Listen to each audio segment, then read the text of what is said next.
Diretoria, o anúncio que o Flamengo fez até agora de reforço, embora eu insista na tese que é uma megalomania por parte da torcida do Flamengo, falar que precisa, o Flamengo não precisa de reforço, se ele tiver ótimo, o Flamengo já tem um timaço, já tem um grande elenco, não é uma necessidade, e todo reforço que vier evidentemente ajuda.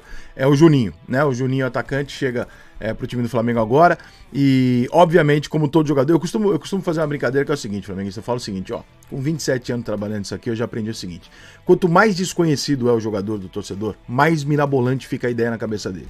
Então, por exemplo, ninguém sabe aqui quem joga no ataque, sei lá, do Defensa e Justiça. Se eu chegar aqui e falar assim, ó, Flamengo está contratando... Gadiardo é o nome que é argentino... Gadiardo, Flamengo está de olho no Gadiardo, meio campo do Atlético do Defensa e Justiça. 99% das pessoas não tem a menor ideia de quem seja. E vão se manter sem ter essa ideia. 1% das pessoas vai procurar saber quem é. E nessa busca, alguns vão chegar à conclusão, não tem nada muito especial aqui nos números, nos valores, no mercado que diga que esse cara é bom. Mas o torcedor vai criar, na semana da negociação até a conclusão, irmão, isso aqui é o novo Riquelme, porra. Quando chegar, você tá esperando que tenha encontrado a maior joia da Argentina. E às vezes você contratou um jogador como meio aqui que tem no Goiás, entendeu? Porque é isso, você tá contratando um jogador do Cuiabá, né? Só que argentino. Então, isso ao longo dos anos vem se repetindo, é muito louco, né? E você pegar a lista mais antiga até do Flamengo contratando esses jogadores, né? Quantos jogadores, você faz uma lista aí, bota aí nos comentários a lista de jogadores gringos que o Flamengo contratou, o primo do Messi, o cara que chegava aqui não era nada daquilo que a gente imaginava, simplesmente por desconhecimento da maior parte das pessoas. E é natural que o Juninho gere um enorme desconhecimento, afinal de contas, ele estava jogando em lugares que não tem a menor possibilidade de alguém que não seja parente dele ou trabalhar nessa região acompanhar. Então, qualquer palpite dado sobre a condição técnica, qualidade técnica do Juninho é um chute, tá? O que a gente tem? A gente vai buscar vídeos, referências, algumas ligações com empresários, com amigos, quem é o cara. E os dados do cara para puxar.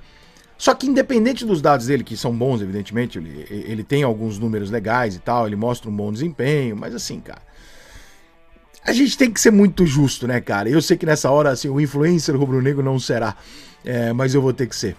Se o cara que vem da MLS, a gente discute, pô, mas o cara tava jogando na MLS, olha que loucura, o Almada, por exemplo, o cara tá jogando na MLS, porra, o cara tá jogando na China, o cara tá jogando na Arábia, o cara que tá jogando,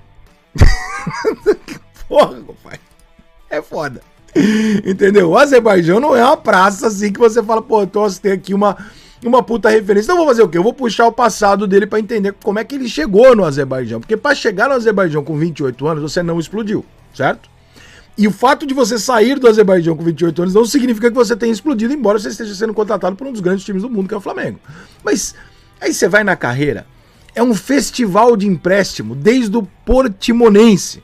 Ele é emprestado pro Grêmio Desportivo Brasil, pro Atlético Paranaense B, aí vai Novo Horizontino e fim do empréstimo volta pro Atlético Paranaense B, vai emprestado pro Figueirense e volta, e aí emprestado pro Vila Nova volta, vai emprestado pro Estoril, aí o Atlético Paranaense vende ele pro Chaves, e o Chaves vende ele, ou acaba o contrato, não sei como é que foi, pra esse time aí que ele jogava lá na Casa do Chapéu, que evidentemente nós não temos a menor informação. Então, cara, é um jogador que não se firmou em nenhum desses lugares, não conseguiu ficar no clube que estava emprestando ele o tempo inteiro na expectativa dele voltar, o que indica duas coisas. Primeiro, esse time, no caso o Atlético Paranaense, também enxergava nele potencial, porque senão você se desfaz, você não empresta. Se emprestou o cara 5, 6 vezes, é porque esperava, deixa esse cara maturar que esse cara joga bola, deixa esse cara pegar ritmo que esse cara joga bola. Então, tem ali alguma qualidade diferente para se apostar nisso, porque você empresta o jogador uma vez e tal, chega uma hora que você fala, meu irmão, quer saber? Libera esse cara, vende esse cara, doa esse cara, mas eu não vou ficar pagando o salário dele porque não vai dar em nada. Então você empresta ele 5 vezes, significa ou que ele ganha um salário absurdo, que obviamente não é o caso, né? Não era, pelo menos no momento do Atlético Paranaense, ou você tá esperando que ele entregue aquilo que você consegue enxergar de potencial técnico nele. Então, muito provavelmente, esse movimento da carreira dele indica que ali há um grande potencial, que por algum motivo esse potencial não explodiu, tá? Pode estar explodindo neste momento lá, jogando na puta, pode estar acontecendo, mas pode ser também um balão de ensaio, porque obviamente é um jogador que está num lugar que não, né, é difícil da gente compreender como é que um jogador chega no mercado como esse, tendo as qualidades para vestir a camisa do Flamengo. É um contrassenso? É justo chegar aqui e dizer que o cara é ruim, que não vai dar certo? Claro que não. Mas nós estamos falando de alguns milhões de euros. Qual é a possibilidade de um jogador ser vendido do futebol do Azerbaijão por alguns milhões de euros com 28 anos? Tira o Flamengo do coração. O que você ia achar se você falasse que essa contratação é do teu rival? Você ia falar, tem alguma coisa errada aqui. E aí eu vou voltar um pouco no tempo para tentar explicar o que eu acho que tá... Por favor, eu estou partindo do princípio honesto, tá? Eu não estou partindo do princípio que haja qualquer tipo de irregularidade, esquema ou sacanagem na contratação do cara. Se eu partisse desse princípio, fodeu. Então eu não posso, de jeito nenhum... Eu sei que vai ter um monte de gente que vai falar, pô, Rica, deixa de ser trouxa, isso aí. Mas eu não vou partir desse princípio de jeito nenhum pra fazer meu comentário, porque eu estaria, né, fazendo uma insinuação que é mais covarde do que a acusação de algo que, porra, não dá. Eu tô tentando encontrar argumentos para por que o Flamengo gastou milhões de euros na contratação desse cara. Seria o Juninho um Walter, mas não pelo peso? Ou seja, um jogador que na base do Internacional todo mundo tinha plena convicção de que ele seria um fenômeno, de que ele seria o novo camisa 9 da seleção brasileira. Isso era uma convicção do Internacional. E aí dali pra frente vem os problemas com o peso e ele nunca consegue entregar, ele nunca entregou o que ele podia, porque o que ele podia é muito alto. E aí ele nunca entregou. Seria talvez o Juninho o caso de um jogador que por algum motivo que a gente desconheça, pessoal, seja lá o que for, não nos diz respeito, que o Juninho nunca tenha conseguido entregar aquilo que de fato os clubes olharam tecnicamente e falaram, cara, esse cara tem um potencial muito acima da curva. Ainda que seja, por que é que aos 28 anos jogando no Azerbaijão eu vou chegar e vou botar milhões de euros e falar assim, porque eu acho que agora ele vai mostrar. É uma contratação esquisita pra caceta.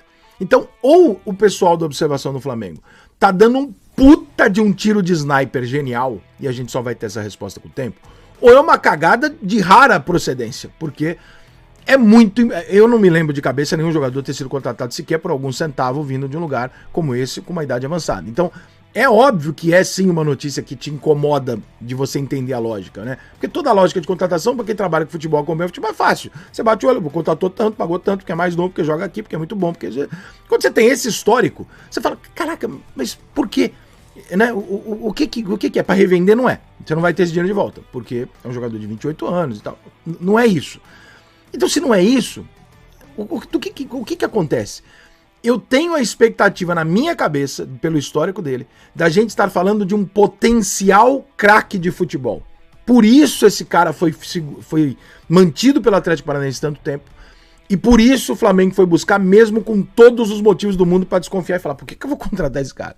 Entendeu? Então, eu acho que ali tem uma história, que um dia talvez ele possa explicar, por que é que este cara não virou até hoje. Ou ele vai chegar no Flamengo e não vai jogar nada, e vai acontecer de virar uma chacota, e pô, o Flamengo contratou um jogador do Azerbaijão e não deu nada e tal, que é o que muita gente imagina, um roteiro mais lógico, mas enfim, eu acho que tem alguma coisa na história desse cara para que gere tanto o Atlético Paranaense ter segurado por tanto tempo, quanto o Flamengo tá indo buscar por milhões de euros um jogador desse jogando onde ele tava jogando. Esse cara é minha maior curiosidade para 2025 no futebol brasileiro.